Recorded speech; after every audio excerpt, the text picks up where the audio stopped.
प्रिय विद्यार्थियों, आज के व्याख्यान में हम वाहिनिकाओं की वितरण कार्य तथा वाहिकाओं के बारे में पढ़ेंगे। इससे पूर्व के व्याख्यान में मैंने आपको वाहिनिकाओं की संरचनाओं के बारे में विस्तार से बताया था। इसमें चित्र दे रखा है जिसमें इससे पूर्व आपको बताया जा चुका है कि वाहिनिकाएँ लंबाई में अधिक बड़ी होती हैं, चौड़ी कम होती हैं और इन पर लिग्निन का निक्षेपण विभिन्न प्रकार से होने के कारण इनमें सरल गर्त व परिवेशित गर्त उपस्थित होते हैं। चित्र से स्पष्ट हो रहा है ये दो प्रकार की वाहिनिकाओं का चित्र है जिसमें गर्त दिखाए गए हैं। लंबाई में वलयाकार गर्त हैं, जबकि इसके साइड में जो दूसरा चित्र है इसमें लिग्निन का निक्षेपण अनियमित रूप से हो रहा है। यह समझने और ध्यान देने वाली बात है, जब हम वाहिकाएँ पढ़ेंगे तो इनकी संरचना उनसे बिल्कुल भिन्न होगी। वाहिनिकाओं के सिरों पर छिद्र नहीं होते हैं, मध्य में छिद्र होते हैं।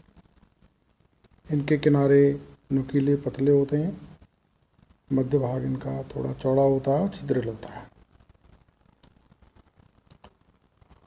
अगला बिंदु है वाहिनिकाओं का वितरण। वाहिनिकाएँ संवहनी पौधों में जैसे टेरिडोफाइट्स व जिम्नोस्पर्म में मुख्य कार्य जो संवहन का है वो वाहिनिकाओं द्वारा ही किया जाता है, जबकि आवृतबीजी पौधों में संवहन का कार्य वाहिनिकाओं के साथ साथ वाहिकाओं के द्वारा भी किया जाता है। इस प्रकार वाहिनिकाएँ मुख्य रूप से टेरिडोफाइट्स व जिम्नोस्पर्म में पाई जाती हैं, जबकि जिम्नोस्पर्म्स में ये वाहिकाओं के साथ पाई जाती हैं।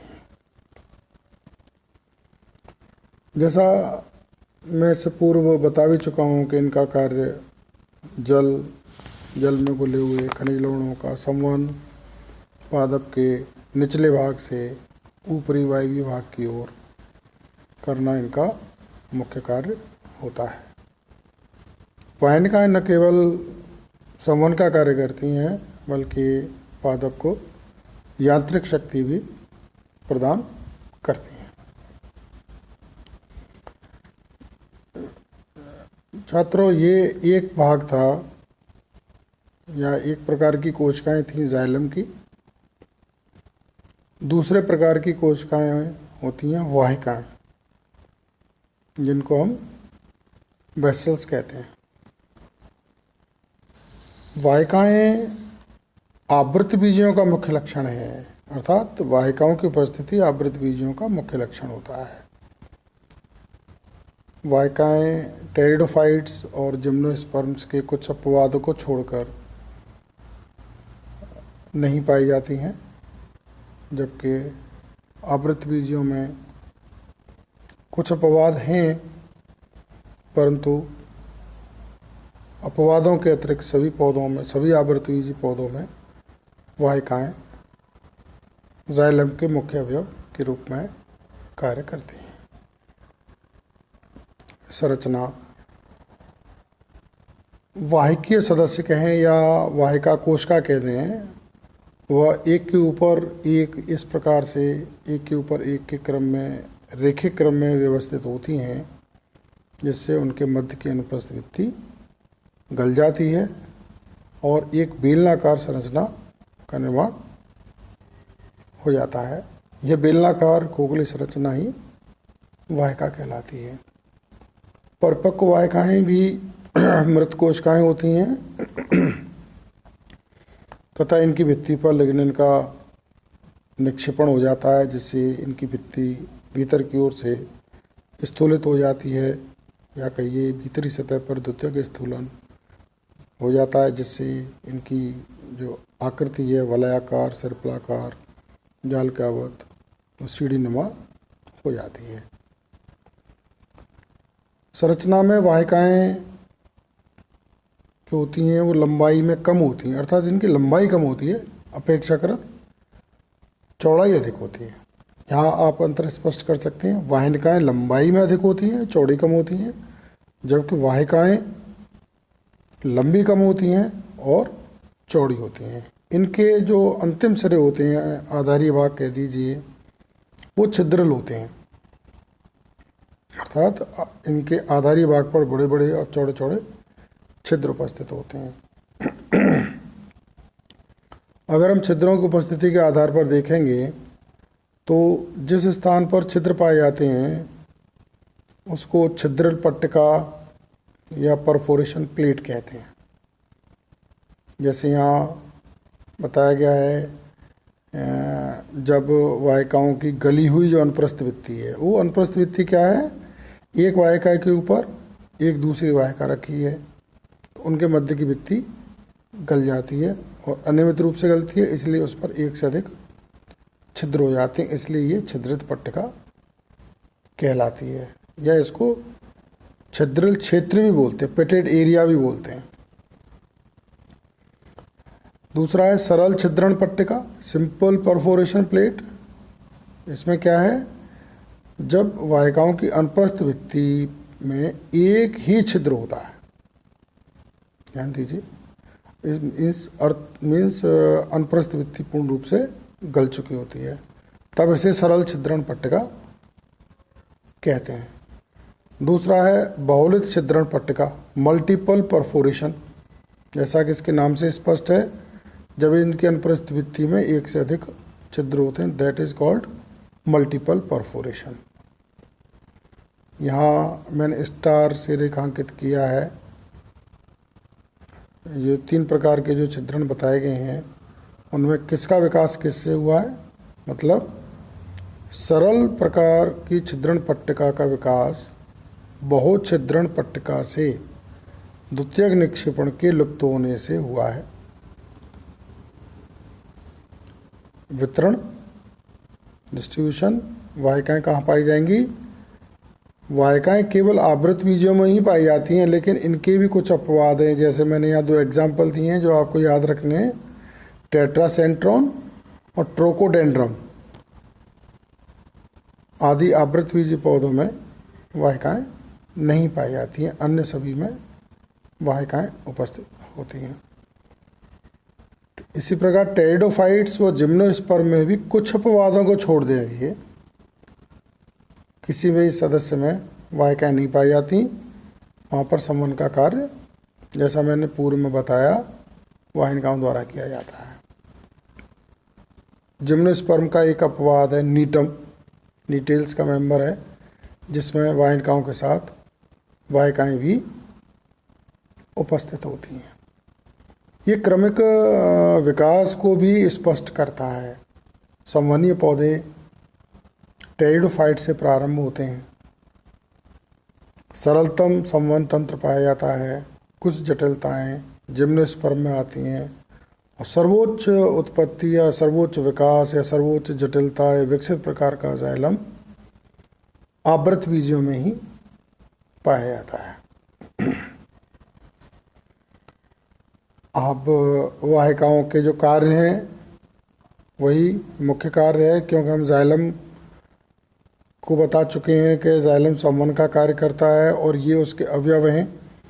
तो संवहनीय पौधों मुख्यतः आवृत बीजी पौधों में ये पाई जाती हैं, अतः उनमें ये जल एवं खनिज पदार्थों का संवहन ऊपर की ओर करती हैं।